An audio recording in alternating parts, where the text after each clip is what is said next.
Salvador, integra diversas instituciones académicas, entre otras es miembro de la Academia Argentina de la Historia, de la Academia Argentina de Artes y Ciencias de la Comunicación, del Consejo Argentino de Estudios Económicos, Jurídicos y Sociales, del Observatorio Argentino de Comunicación Social.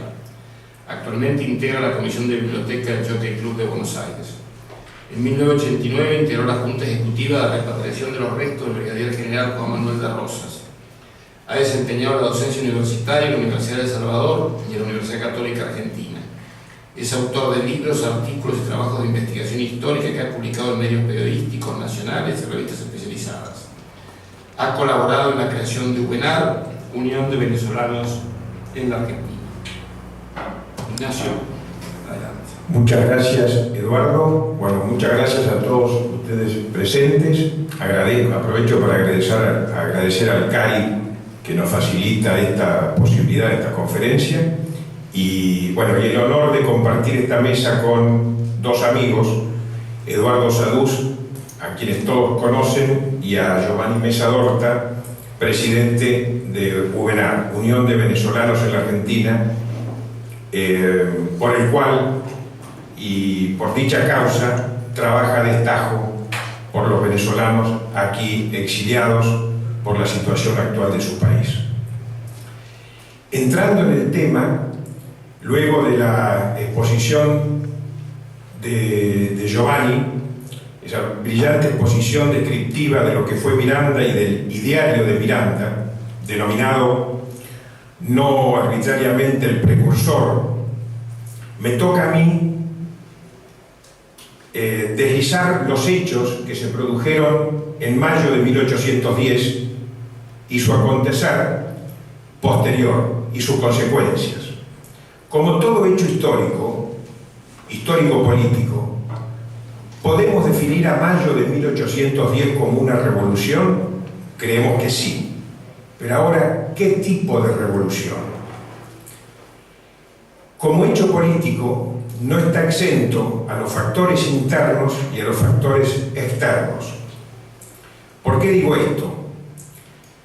Sin duda que los mitos y las leyendas son necesarios para constituir la idea de nación, pero a veces mito e historia no van de la mano. ¿Qué sucedió o qué aconteció para que se produjera mayo de 1810? Como bien señalaba Giovanni, desde la cabeza y el corazón de Miranda, que había constituido en Londres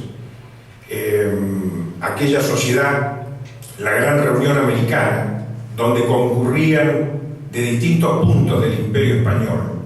Ese Imperio Español, que vale mencionar, durante 300 años no tuvo mayores sobresaltos, nos dotó de una fe de la lengua de Cervantes, pero también del Inca Garcilaso, construyó ciudades, universidades, los caminos reales, las instituciones, y produjo un hecho inédito en la historia de la humanidad, que es lo que podemos denominar la hispanidad, el mestizaje cultural de sangre y de culturas.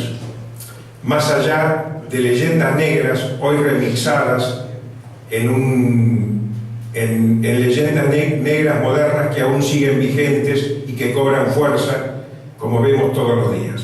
Pero volvamos a los hechos. ¿Qué había sucedido en ese imperio para que se produjera la idea que se incubaba en la cabeza de muchos americanos y muchos peninsulares? Porque aquí, vale decirlo, no solamente van a desarrollarse en el proceso de independencia figuras nacidas en América, es decir, los criollos, sino también peninsulares y viceversa.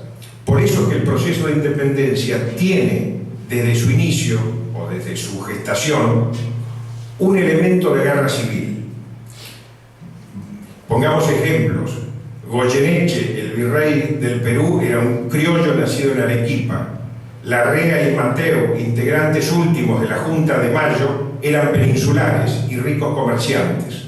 Es decir, este proceso no fue unívoco, sino que surgió de un proceso que lleva y que trae como consecuencia, primero en estas playas, algo fundamental, que fueron las invasiones inglesas en 1806 y 1807, como todos sabemos, que va a producir la gestación de cuerpos militares criollos, integrados por criollos y comandados por criollos. Pongamos dos ejemplos. Cornelio Saavedra, nacido en Potosí, un comerciante relevante, va a ser jefe de la principal fuerza militar, que es el Regimiento de Patricios.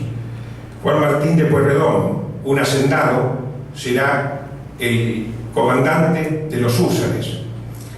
Este poder militar en manos de los criollos va a producir un hecho fundamental, que es que el poder político y militar no solamente ya va a quedar en manos del virrey, es decir, el representante legal del Reino de España, sino que estos grupos criollos, militares y políticos, cuyas cabezas ha mencionado Giovanni, Vieites, Saturnino y Nicolás Rodríguez Peña, Juan José Castelli, Mariano Moreno, Manuel Belgrano, entre otros, van a ser los que, cuando se produzca en España la caída, lo que todos conocemos como la Bayona, la abdicación de Carlos IV en favor de su hijo Fernando VII, y este abdique frente a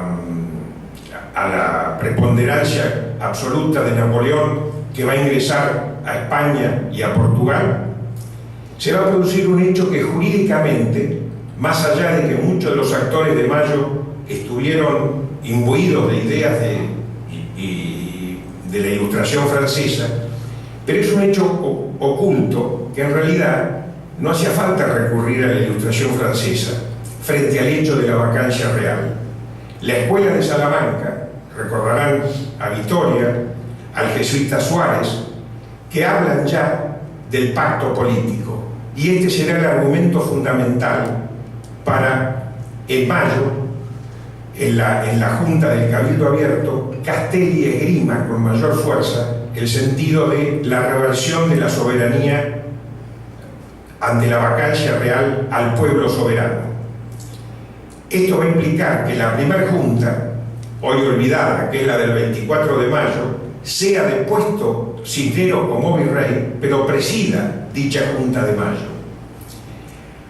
Al conservar Cisneros el poder militar, esto va a producir la noche del 24 una efervescencia entre los regimientos y las cabezas de los regimientos y las cabezas políticas de los juntistas, que van a producir al día siguiente lo que conocemos como el 25 de mayo, que es la deposición ante la negativa de Cisneros de entregar el mando militar a Cornelio Saavedra, que era el vicepresidente, el primer vocal de la Junta. Ante esa negativa se va a producir el hecho que en esto sí es revolucionario: quitarlo al ex virrey y presidente de la Junta de Mayo y a todos los oidores que integraban esta postura en apoyo a Cisneros para mantener el mando militar, surgiendo así lo que todos conocemos como la Junta de Mayo, con Cornelio Saavedra como presidente, Juan José Castelli, Belgrano, el canónigo Alberti, y todos los que integran. Lo curioso es que, Acuénaga, Mateu, Larrea, dos peninsulares. El hecho en sí, como decimos, es revolucionario y no deja de ser, como mencionaba Giovanni, el proceso que se da en toda Hispanoamérica al existir la vacancia real, es decir, el poder español en manos del monarca español había caído al criterio de los que integraban ese imperio en manos extranjeras. Se violaba la naturaleza misma de lo que había sido la tradición de 3 siglos. ¿Por qué decimos que se inicia el proceso que va a culminar con la independencia en paralelo a un proceso de guerra civil?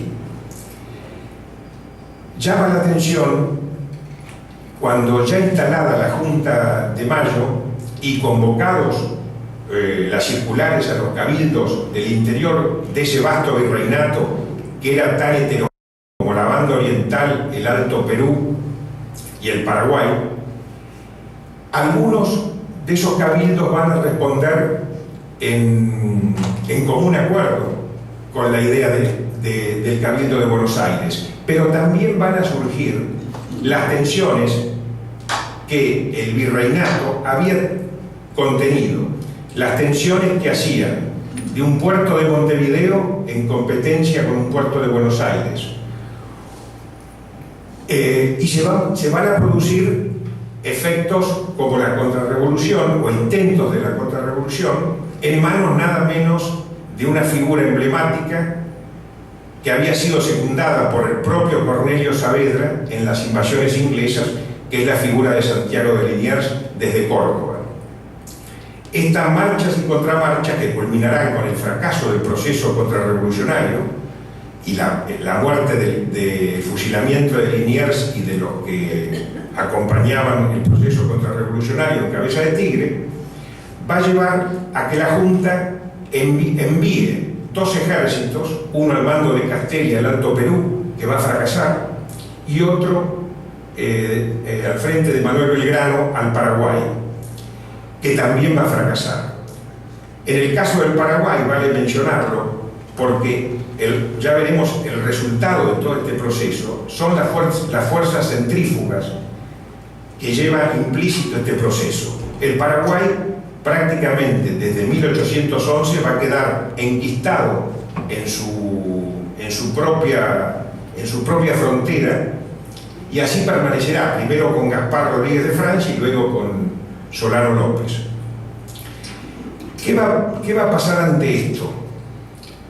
Y acaba de mencionar, se produce Mayo, pero en la cabeza de algunos existía la idea republicana, sin duda, como bien lo acaba de señalar Giovanni.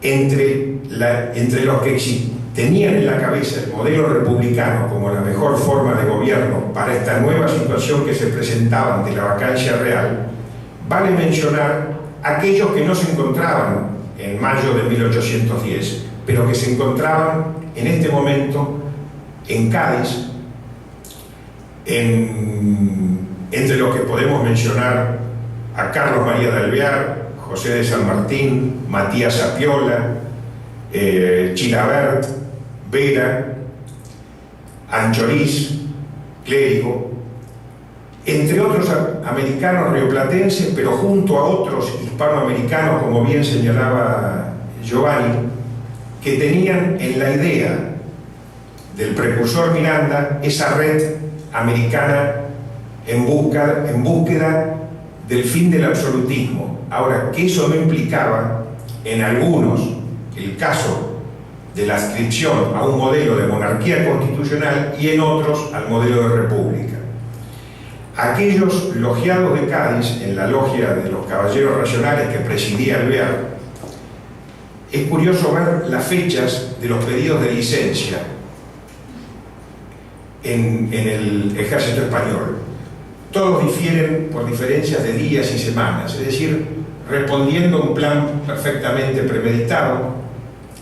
Parten hacia Londres, San Martín, Alvear, el barón de Hollenberg, que había sido sumado por Alvear, que casará, valga el hecho, en Buenos Aires con una prima hermana de Alvear, Sapiola, Chilabert, y allí en Londres, como mencionaba Giovanni, estarán durante unos meses.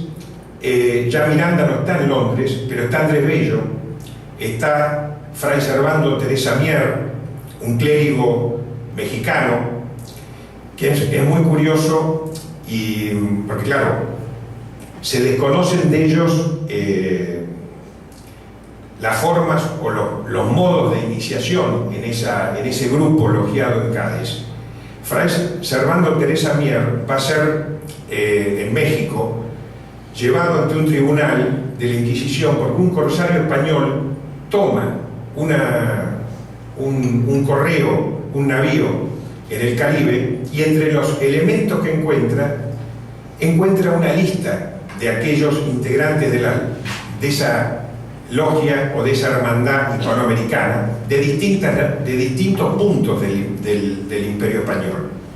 Y allí Fernando Teresa Mier, en ese sumario y en ese juicio que se le hace en México, él dirá cómo fue iniciado en la casa de Carlos María de Alvear, en el barrio de San Carlos, en la ciudad de Cádiz, frente a la muralla, y hace todo un relato pormenorizado de esa iniciación, a la cual, luego de haber sido aceptado, como era un clérigo, Alvear le dice: no le puedo entregar a usted la espada, pero sí usted sabrá defender la causa de América, que es la más racional de las causas, por eso los caballeros racionales, con sus atributos, es decir, sus atributos de clérigo, de religioso.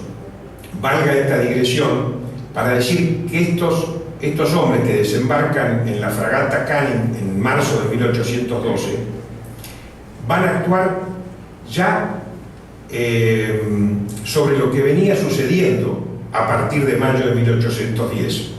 La confrontación entre sectores, que casi una consecuencia del proceso de independencia y que se mantendrá por muchos años. No quiero llegar a los tiempos presentes, pero por muchos años, y ya veremos cómo. El hecho es que saavedristas y morenistas se producen en los hechos de abril de 1811 en apoyo a Saavedra, cuando se da el movimiento de los alcaldes de barrio, y producen el triunfo de estas facciones de Saavedra sobre Moreno. Esta junta va a devenir en un triunvirato, y aquí es otro punto al que me quiero referir. A partir de mayo, las distintas formas de gobierno que se adoptarán serán múltiples.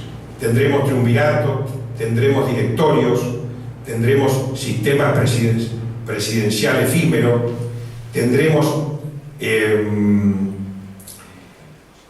congresos, asambleas, pero en ninguno de ellos, hasta el Congreso de Tucumán, se va a declarar la independencia, aunque se producen hechos de un Estado soberano, como por ejemplo la Asamblea del año 13, que está liderada claramente por Alvear.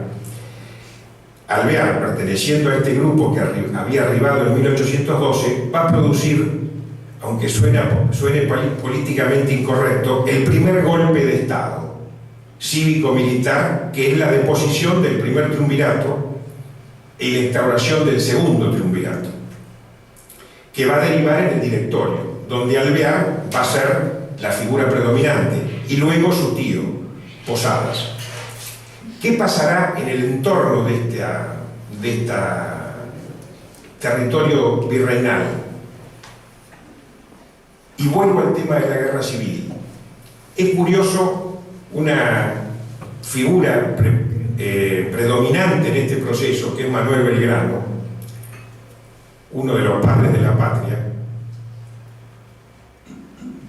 que a diferencia de los otros mencionados, como Alvear y San Martín, que vendrán con la idea republicana, Belgrano siempre va a escribir a la idea monárquica, lo que él llamaba una monarquía temperada o atemperada, es decir, una monarquía constitucional. Esto se va a ver en 1808, cuando arribe a estas playas, expulsados de Portugal, la familia real portuguesa, cuando llega Juan VI, el regente Juan VI de Portugal, y su mujer, la princesa Carlota Joaquina, hermana nada menos que del rey Fernando VII de España y las Américas, como Belgrano, Castelli e inclusive Rodríguez Peña, que después van a ser adalides de la idea republicana, van a recurrir, mediante una memoria de septiembre de 1808, a ofrecer a la Carlota Joaquina los territorios del Río de la Plata para instaurar el reino del Río de la Plata, Chile y Perú.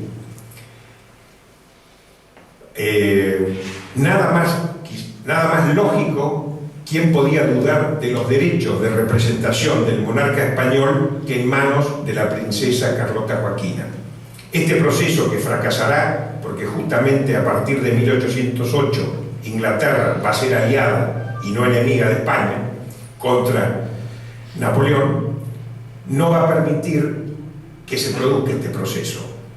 Pero Belgrano va a continuar con su idea monárquica constitucional hasta el fin de sus días. Quisiera leerles, ya que soy pre-tecnológico y no van a poder gozar de la pantalla como ha hecho Giovanni. Al sancionarse la Constitución de 1819, Belgrano le va a escribir al general Paz una Constitución de 1819 de neto corte centralista y unificador de la decisión política, no en el sentido federal de la Constitución de 1853.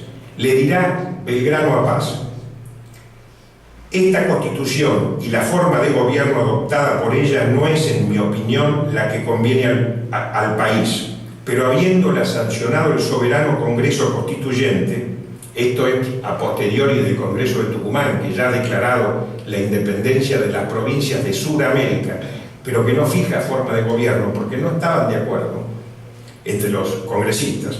Dice: habiéndola sancionado el soberano Congreso Constituyente, seré el primero en obedecerla.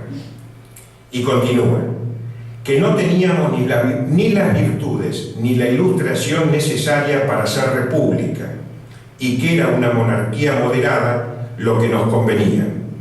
No me gusta ese gorro y esa lanza en nuestro escudo de armas, y quisiera ver un cetro entre sus manos. Esto le escribe Belgrano al general Paz un año antes de su muerte. Esta idea de monarquía constitucional fue una constante en Belgrano. No así en otros actores de este proceso, que adhiriendo a la idea republicana, luego de producidos el Congreso de Tucumán, la restauración, por eso digo que en todo el proceso incluyen causas internas y causas externas. ¿Qué había sucedido en Europa? Se había producido la restauración monárquica, se había producido la derrota de Napoleón, y la palabra república era prácticamente una condena al infierno. Esto lo va a ver Belgrano junto con otros importantes cabezas de la época. Belgrano va a viajar con Bernardino Rivadavia por encargo del director Posadas para hacer lo que se conoce como la reverente súplica. ¿A quién? Nada menos que a Carlos IV, que estaba exiliado en Roma por su propio hijo Fernando VII, pidiendo la coronación del infante Francisco de Paula Borbón, es decir, hermano de Fernando VII. No va a fructiferar, a prosperar esta idea. Inclusive hay un texto de constitución monárquica atemperada, como la llamaba Belgrano, pero le cito los casos. En 1816, cuando se produce el Congreso de Tucumán, la idea de la monarquía seguía vigente y se busca allí la figura del Inca. Fijémonos que en el Congreso de Tucumán hay tantos diputados de las regiones del Alto Perú, como son Cochabamba, Charcas, Chichas, Misque, como representantes, son mayor número de representantes del Alto Perú que de la propia Buenos Aires. Las opciones incaicas, Belgrano vuelve de Europa y en la reunión secreta previa al 9 de julio va a imponer de la situación que se vive en el continente europeo, donde el término república espanta y donde la Santa Alianza va a ejercer su poder. Por lo tanto, vuelve a insistir con la idea de una república atemperada, una monarquía, atemperada, y busca la figura del Inca. Le menciono algunos candidatos: el cusqueño Dionisio Inca Yupanqui, coronel del regimiento de dragones y diputado en las Cortes Españolas por el Perú. Su hermano Manuel en la península era intendente en el ejército español en Ciudad Rodrigo y gentilhombre del rey. Es decir, no era poca cosa. Juan Andrés Jiménez de León Manco Cápac, sacerdote y luchador por la independencia, y Juan Bautista Tupac Amaru, quinto nieto del último emperador del Perú. En esta propuesta, el proyecto llevaba a instalar la capital del antiguo virreinato del Río de la Plata al Cusco. Obviamente, la resistencia por parte, sobre todo de Buenos Aires, fue muy fuerte y lo que se obtuvo fue el traslado del Congreso, que sacarlo de Tucumán para traerlo hacia Buenos Aires. Y allí el sector porteño volvió a controlar los resortes políticos del Congreso.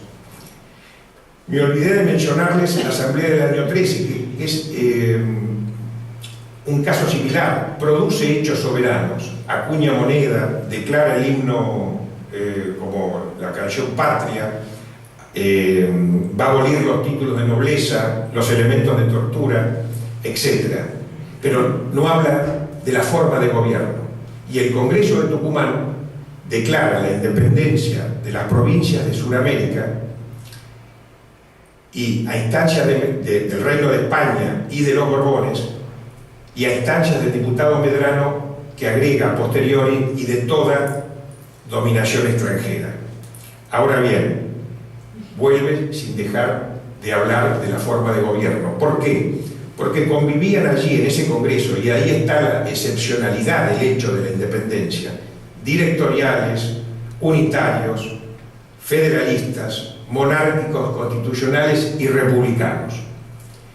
Esto también se va a producir en Chile, se va a producir en el Perú, luego del proyecto del Plan Continental de San Martín, apoyado sin lugar a dudas y sin cuyo apoyo no hubiera podido efectuarse, del director Juan Martín de Porredón, del director supremo. Se produce el cruce de los Andes, se produce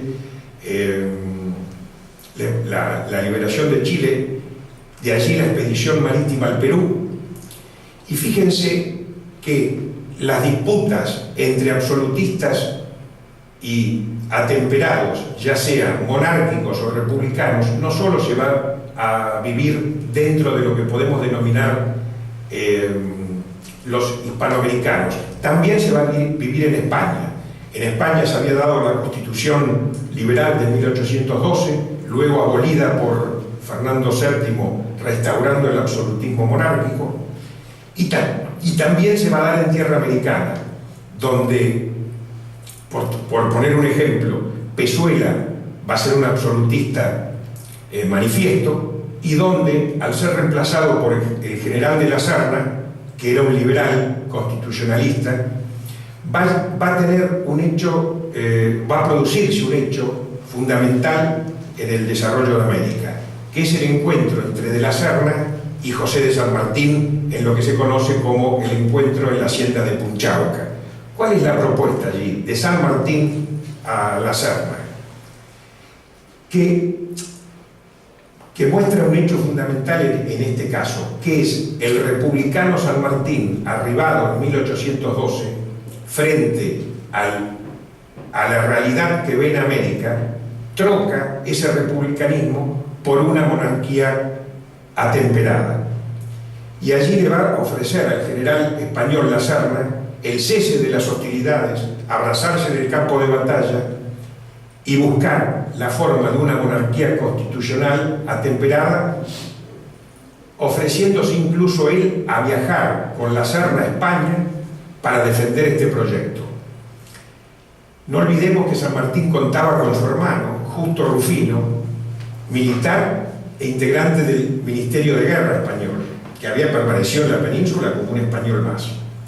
El hecho es que no se lleva a cabo, y frente al abandono que hace Buenos Aires de lo que necesitaba San Martín para continuar su campaña libertadora, es el encuentro en 1822 entre Bolívar y San Martín, donde San Martín va a delegar en Bolívar la culminación del Plan Continental, que, para abreviar, se va a producir en Ayacucho, con la figura al mando que van a vencer a los ejércitos realistas del mariscal Sucre. Pero ¿qué ha sucedido en todo este entorno? del territorio, no solamente del virreinato del Río de la Plata, sino de los demás virreinatos de la América Hispana. El litoral argentino, en lo que hoy es Argentina, desde el inicio va a confrontar con Buenos Aires. Allí va a surgir la figura de un oficial de Blandengues, que es la figura de José Gervasio Artigas, que va a confrontar contra el poder español, el último reducto del poder español en el Río de la Plata, que es Montevideo, hasta que Alvear toma en 1814 la plaza, pero luego va a confrontar con Buenos Aires. Y ese litoral argentino, que hoy constituyen las provincias de Corrientes, Entre Ríos, Santa Fe, Misiones, que era mucho más amplia, ocupando parte del Paraguay y de territorio hoy brasilero, más la banda oriental, que también era más amplia, de lo que hoy es la República Oriental del Uruguay, se va a constituir en lo que conocemos como la Liga Federal, teniendo como una idea de proto-república de federaciones. Conocemos los casos de la declaración de la República Independiente de Entre Ríos o de Santa Fe. Y fíjense que esto se va a manifestar en 1815, cuando Artigas, en Concepción del Uruguay, en ese momento denominado Arroyo de la China, territorio de Entre Ríos, va a declarar la independencia de España, un año antes de 1816 en Tucumán. Y es curioso porque tanto las provincias que estaban bajo lo que se denominaba la Liga Federal, a cargo de Artigas, no van a enviar representantes al Congreso de Tucumán. Es decir, en el Congreso de Tucumán no vamos a encontrar representantes ni de Corrientes, ni de las Misiones, ni de Entre Ríos, ni de Santa Fe. Sí de Córdoba, que curiosamente, quizá por su propia condición de provincia mediterránea, envía delegados al Congreso Oriental de Artigas en 1815 y va a enviar el mismo representante a Tucumán en 1816. Estas tensiones, ¿qué reflejaban? ¿Y qué implicó? El Plan Continental de San Martín, con Pueyrredón al frente del directorio en Buenos Aires, no podía abrir dos frentes de batalla e impedir un hecho de vieja data, que era el conflicto entre el Imperio portugués y el Imperio español por el Río de la Plata. Los intentos del Imperio portugués de llegar al Río de la Plata venían de lejos.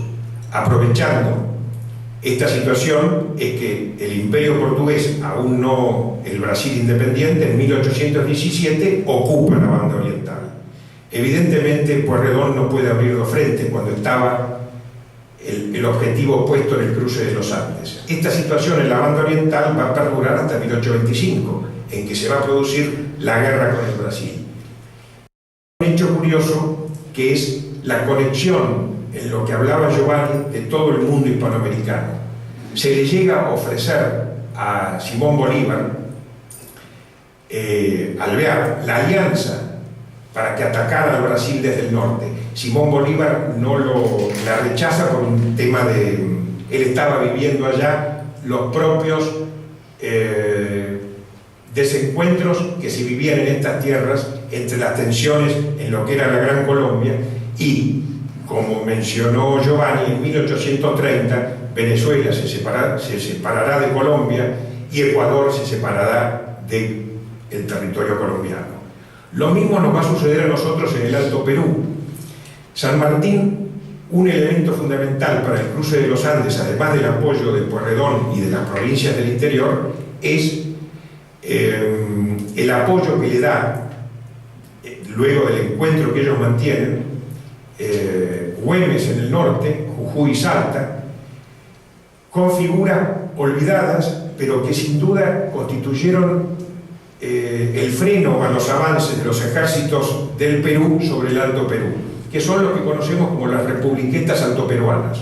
Y allí encontramos al marqués de Yavi, que combate bajo las órdenes de Güemes, que había sido electo al Congreso de Tucumán, pero que justamente no asiste por estar combatiendo bajo al servicio de Güemes en la lucha. el padre Muñecas, Padilla, el marido de Juana Zurduy, una criolla mestiza que va a sucederlo. Estas republiquetas altoperuanas van a, mediante su guerra de guerrillas, van a frenar los avances y retrocesos del ejército del Perú. Culminado el proceso de Tucumán y culminada la batalla de Ayacucho, veremos que existirán aún por un año algunos sectores que seguirán siendo obedientes al modelo absolutista. Un ejemplo claro es del brigadier general Olañeta, que va a morir en la batalla de Tumuzla en 1825, y vaya las ironías del destino, Fernando VII, sin saber de su muerte, lo había nombrado virrey, nuevo virrey del Río de la Plata. Concluyendo, tuvimos juntas, triunviratos, directorios supremos, la crisis del año 20, la guerra con el Brasil, la independencia del Uruguay en 1828, a pesar de ser militarmente una guerra que las Provincias Unidas ganan al Imperio del Brasil, ya independiente. Luego la dictadura de Rosas, en el que se dará la consolidación territorial de lo que hoy conocemos la Argentina. Luego la bisagra, que es Urquiza, bisagra para mí capital entre un proceso y otro. La Constitución de 1853, primero con un proyecto de Pedro de Ángelis y luego el proyecto de Juan Bautista Alberdi, que recién en 1860 dará a estas tierras la paz necesaria para el proceso que todos conocemos como la Organización Nacional, y pondrá fin a las guerras civiles, en parte. Como últimas palabras, quisiera decir, ¿dónde lo tengo aquí? Que el espíritu de Miranda, de una gran confederación de estados americanos, en base a los virreinatos existentes al inicio de este proceso que derivará en la independencia, con la elección de sus provincias, como señalaba Giovanni, que eran los antiguos virreinatos, a través de sus instituciones como los cabildos, que soñó con el nombre de Colombia, en homenaje al gran almirante Cristóbal Colón, de allí que esté esta bandera española, quedó como un sueño trunco, donde desde la moderación monárquica, las repúblicas vitalicias, como la primera constitución de Bolivia, independiente en 1825, con Sucre como presidente, es una república vitalicia.